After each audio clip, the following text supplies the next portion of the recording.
Good morning, Ian Crouch with your 8:30 Hunter News update.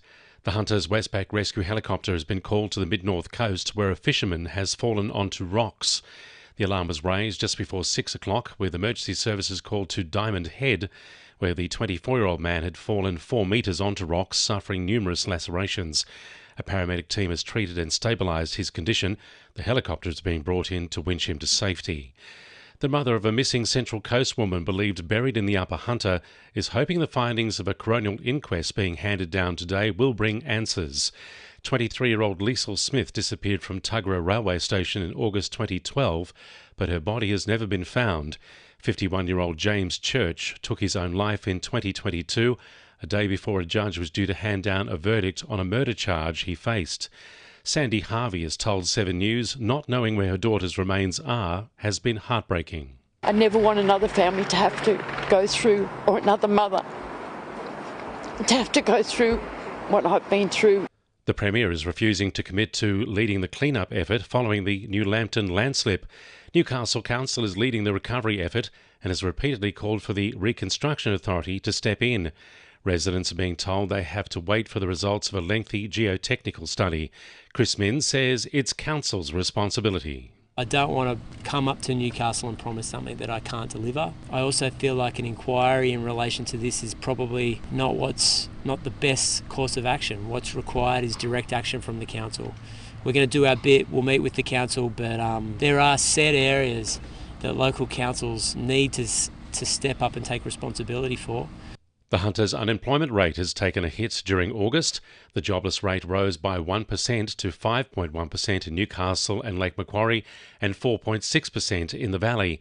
Hunter Business says the loss of 6,500 jobs last month reflects a slowdown in hiring by local businesses. CEO Bob Hawes says while business confidence was up slightly, there's caution around hiring given global economic uncertainties and the rising pressure from inescapable costs like energy, insurance, government taxes and charges. A regional architect and planner says the High Speed Rail Authority hasn't been drawing on expertise for the Sydney to Newcastle project from overseas.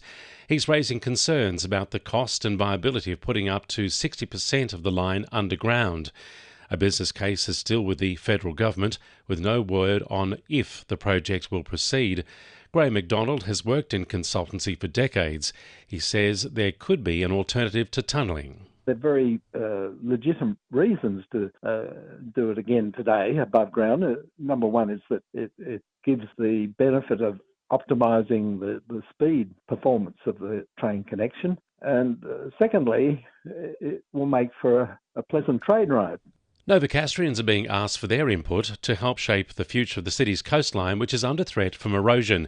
Council says the impacts of climate change is resulting in erosion and sea level rise, which is already impacting the coastline between Bar Beach and Merriweather. A coastal management program is being developed for the area between Nobby's Headland and Glenrock Lagoon. In particular, Council's looking for feedback on sand nourishment, sea walls and a managed retreat in the event of water inundation. Residents can have their say by heading to Council's website until November 24.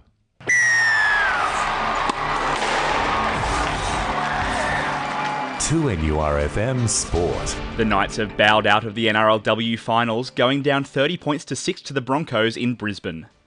Despite committing less errors and competing their sets at a better rate than their hosts, Newcastle were never able to get a firm grasp on the game. Captain Yasmin Clydesdale says her side's mistakes came at crucial times. We just made too many errors down our end, kept giving them back the ball, and then that, like BJ said, zaps the energy out of you, and kind of you see the repercussions in the end of the second half. Students from the University of Newcastle are getting ready to kick off the 2025 Unisport Nationals on the Gold Coast today. UON will field men's and women's rugby sevens and water polo sides, men's indoor and beach volleyball, and women's touch football, among others. Jets midfielder Alex Badalato started for the Young Socceroos in their 1-0 loss to Italy in the Under-20 World Cup. And the Hockey Australia Masters Championships continue at the Newcastle International Hockey Centre today. That's Sport, I'm Will McGrath. And the winning numbers in Weekend Lotto are 4, 14, 16, 25, 29 and 37. And the supplementaries are 6 and 10. And now you're up to date with the latest 2NURFM Hunter News.